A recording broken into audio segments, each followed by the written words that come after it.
Hello! In this video, you'll learn how to create a database of information as a list.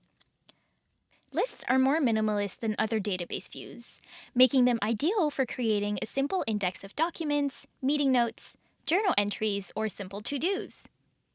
Here's an example list. As you can see, it's a database of meeting notes, which lets everyone see the name of the note set, the date it was created, who was there, and the type of meeting it was. Each of these properties are pieces of information about each entry in your list. Lists are handy because they display property information very simply here on the right-hand side. This makes it easy to get a lot of context about any given item in your list at a glance. To add properties to your list, click Properties and then Add a Property. You'll be prompted to choose what kind of property you want to add, whether it's a text field, a number field, a person, a date, a checkbox, etc., and give it a name. For instance, the property called Participants is a person property, which allows me to tag my teammates who were in a meeting with me.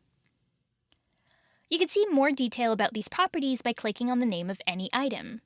This opens as its own whole Notion page, where you can store all the relevant information you want. All your properties are listed and can be edited at the top of the page, so there's no need to show them all in your actual list. To determine what properties to hide or to show, just go to Properties and toggle your properties on and off accordingly. Hiding properties in your list allows you to focus only on what's helpful to know. Like with other databases, you can filter your list to only show what you need. To apply a filter, click that button at the top of your list, select the property you want to filter by, then specify the criteria you want. For example, you can say, Only show notes from daily stand-up meetings. Your list will change in real time. You can also change the order of your list by sorting your data. For instance, if you wanted to organize your meeting notes so the most recent meeting appears at the top, you could say Sort Date Created Descending.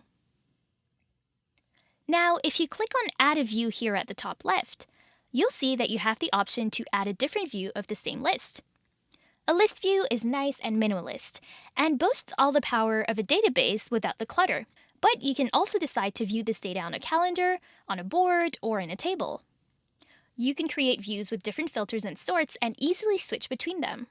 Here, I can switch between my full list of meeting notes and a view of only notes from daily stand-up meetings. To find out more about the cool things you can do with database views, check out our videos on galleries, calendars, boards, and tables. We hope lists help you stay organized in style.